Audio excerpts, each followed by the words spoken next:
Alors bonjour à tous, aujourd'hui nous retrouvons Corentin Dury, conservateur des collections anciennes, qui nous a prévu une petite surprise spécialement sortie des réserves.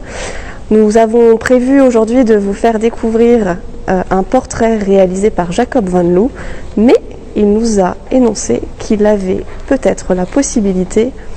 de nous faire découvrir un autre portrait qui peut être rapproché de celui que nous avions prévu de voir ensemble. Ah, et donc voilà le deuxième portrait en question. Voici donc le tableau que nous allons commenter aujourd'hui ensemble et sa petite sœur qui, pour l'occasion, est sortie des réserves pour pouvoir faire cette comparaison qui n'avait encore jamais été faite jusqu'à présent. Le tableau que l'on voit aujourd'hui est une représentation de femme, un portrait, mais un portrait que l'on dit in figura, c'est-à-dire que la femme portraiturée se glisse dans un caractère, un personnage. Ça peut être un personnage de roman, un personnage de l'Antiquité, un dieu ou une sainte, comme c'est le cas ici, puisque vous voyez ce grand portrait de femme, mais il y a ici une petite indication avec la présence d'une couronne, juste ici, et dans la partie basse, deux autres indices, où vous retrouvez une grande épée et une roue cloutée. Ces trois éléments permettent de reconnaître ici une image évoquant Sainte Catherine, puisque Sainte Catherine était une reine, a été décapitée, mais avant a été torturée à l'aide d'une roue cloutée qui était posée sur un char. Donc tous ces éléments sont vraiment traditionnels pour représenter Sainte Catherine. Et donc la femme, encore mystérieuse, qui a commandé ce portrait, a souhaité se rapprocher justement du personnage de Catherine, peut-être tout simplement puisqu'il s'agit d'une femme dévote et qui portait le prénom Catherine. Mais aujourd'hui, nous ne savons toujours pas quelle est la femme qui a été représentée dans ce portrait. Une œuvre qui est arrivée dès 1825 au musée, à un moment où il y a vraiment à Orléans une effervescence autour de la création d'un nouveau musée et beaucoup de particuliers décident de venir donner des œuvres comme celle-ci pour participer à la création de ce musée de la ville qui du coup devient un musée des collectionneurs orléanais pour proposer aux Orléanais une vision de la peinture ancienne.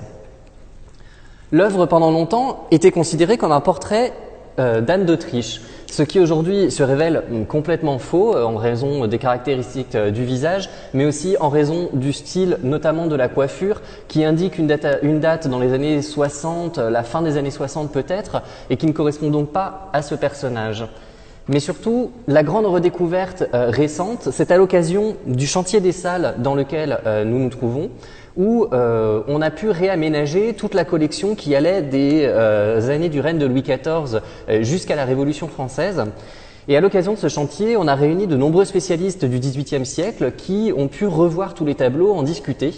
Et devant cette œuvre, notamment devant ce grand drapé qui a une teinte presque métallique finalement et cette manière très onctueuse de construire le volume, ou encore la manière dont le visage et le traitement des perles est fait avec cette source très nordique finalement dans la manière de peindre, Marie-Catherine Sahu, qui était conservatrice au musée du Louvre chargée du XVIIIe siècle français, a enfin prononcé le nom qu'il faut pour ce tableau, à savoir Jacob Van Loo. Donc Jacob Van Loo est le père et le fondateur de la dynastie des Van Loo qui seront des peintres très importants à la fois pour la France et à la fois pour l'Espagne durant tout le XVIIIe siècle. Ici, nous sommes avec le fondateur qui est né en 1614 dans les Provinces-Unies, les actuels Pays-Bas, et qui, à partir de 1660, quitte les Provinces-Unies, notamment à la suite de démêlés avec la justice. Il n'y a pas que Caravage qui change de ville en raison d'un meurtre,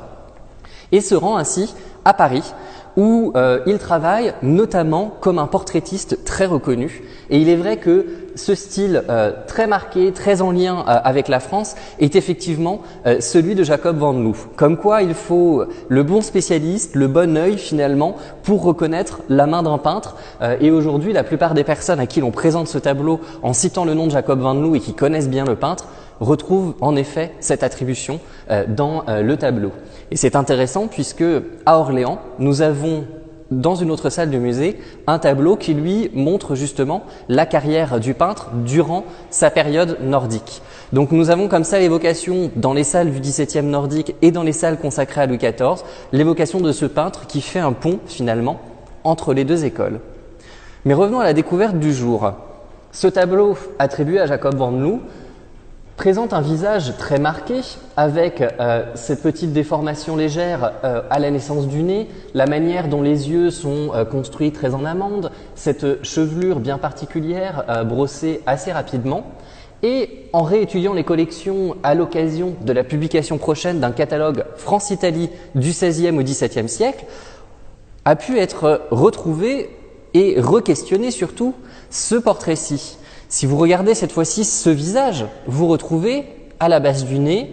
la forme des yeux, la construction des cheveux. Nous sommes ici sur le même visage à tel point que on a l'impression que dans cette œuvre, dont la facture est un peu plus affadie que le tableau précédent, on a pu prendre le premier tableau comme modèle et retranscrire dans cette œuvre le même visage pour formuler un deuxième portrait.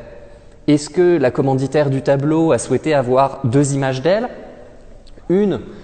en Sainte Catherine, où vous la voyez portraiturée par Jacob van Loo, une grande figure à la mode qui vraiment donne beaucoup de force à son portrait, et une version peut-être d'atelier ou d'un autre peintre qui reprend exactement le visage du modèle d'origine et construit un second portrait qui a pu servir pour une autre pièce de la maison ou au contraire pour un proche, puisqu'il était coutumier de s'offrir des portraits.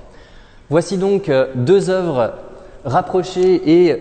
présentées dans cette vidéo et que vous retrouverez prochainement dans le catalogue des collections, commentées ensemble pour la première fois.